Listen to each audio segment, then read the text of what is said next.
أعوذ بالله من الشيطان الرجيم. بسم الله الرحمن الرحيم. آمن الرسول بما أنزل إليه من ربه والمؤمنون كل آمن بالله وملائكته وكتبه ورسله لا نفرق بين أحد من رسله وقالوا سمعنا وأطعنا غفرانك ربنا وإليك المصير.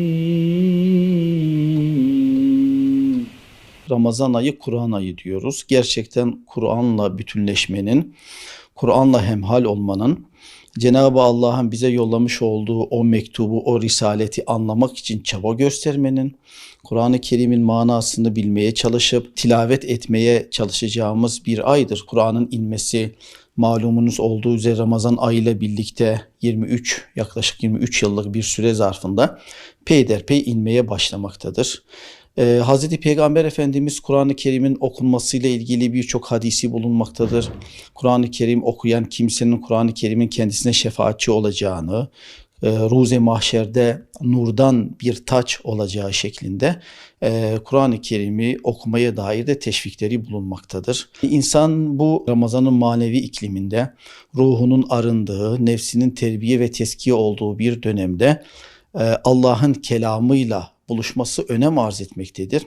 Nitekim başka bir hadis-i şerifte Hazreti Peygamber Efendimiz Kur'an-ı Kerim'i okuyan Allah'la konuşmak gibidir. Nasıl ki secde anı bütün perdelerin kalktığı bir andır. Ramazan da manevi anlamda, ruhi anlamda insanın Cenab-ı Allah'la kendisini çok yakın hissettiği bir aydır.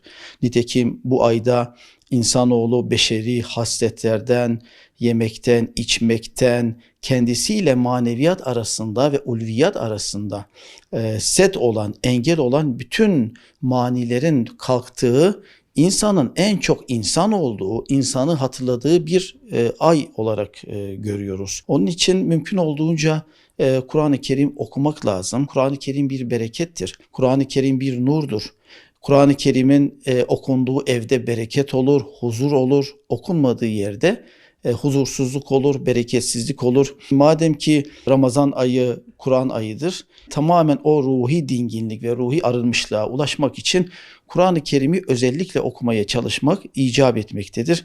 Allah'ın kelamını okudukça ruhunun inceldiğini, başka insanların derdiyle daha çok dertlendiğini, elini taşın altına koyduğunu, kendi yükümlülüklerin daha fazla olduğunu, hayatın, gençliğin Cenab-ı Allah'ın insana vermiş olduğu bir sermaye, bir bahar olduğu ve o bahardan sonra hayatın daha güzel olması için elinden geleni yapması icap etmektedir. Tabii Allah'a şükür Müslümanlar Kur'an-ı Kerim okumanın, Kur'an-ı Kerim hıfz etmenin ehemmiyetine vakıf olmuşlardır.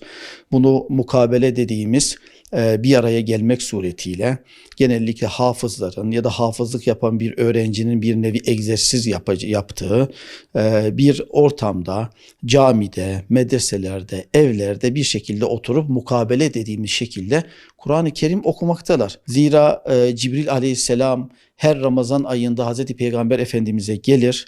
O zamana kadar nazil olan bütün ayetleri ve sureleri Hazreti Peygamber kendisine arz eder, okur, o da okur ve bu şekilde bir müzakere ederler. Biz buna arz diyoruz, mukabele diyoruz.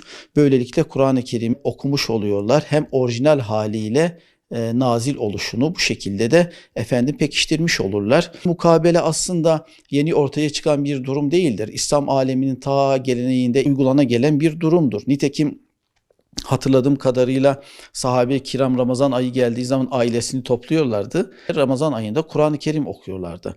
Ve bunun yansıması her zaman İslam aleminde olmuştur. Ülkemizde de bu gelenek de öteden beri devam etmektedir, şükürler olsun. Mümkün olduğunca Kur'an-ı Kerim'i mukabele şeklinde okumanın da bir faydası vardır. Bunun sadece camide de olması gerekmiyor. İnsan kendi ailesiyle mesela sabah namazından sonra bir mukabele, bir cüz şekilde mukabele yapabilir.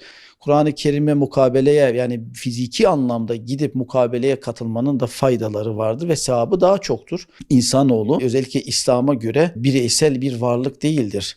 İslam'ı sosyal hale getiren bazı unsurlar, ritüeller vardır. Mesela cuma namazının, cumaylık mı, cemaat namazı, İslam hukukunda ibadetlerin olması, bunun gibi durumlar söz konusu. Dolayısıyla oraya gitmek suretiyle, o ortama girmek suretiyle o manevi anlamda ve ruhsal anlamda bir dinginlik, bir huzur hissediyorsunuz ve bu önemli bir durumdur. Kur'an-ı Kerim lafız itibariyle tilavet etmekle de ibadet olunan bir semavi bir kitaptır. Hazreti Peygamber Efendimiz bir hadis-i şerifinde şöyle buyurur: muhakkak ki Kur'an okumanın sevabı vardır. Her harfi okumanın 10 tane sevabı vardır. Ben size elif, lam, mim bir harftir demiyorum. Elif bir harftir, lam bir harftir, mim bir harftir şeklinde. Dolayısıyla anlamaya çalışacağız. Anlamadığımız zaman, anlayamadığımız zaman hiç olmazsa Kur'an-ı Kerim'in o manevi feyzinden, o ikliminden uzak durmamak lazım.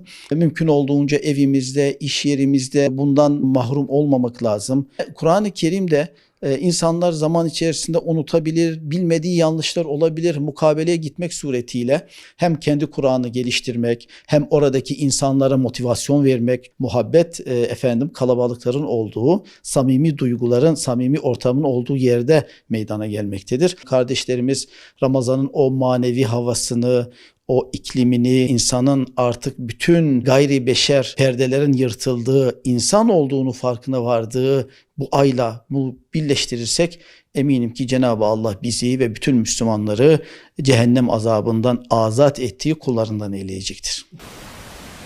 Kullun amana billahi ve melaikatihi ve kutubihi ve rusulihi لا نفرق بين أحد من رسله وقالوا سمعنا وأطعنا غفرانك ربنا وإليك المصير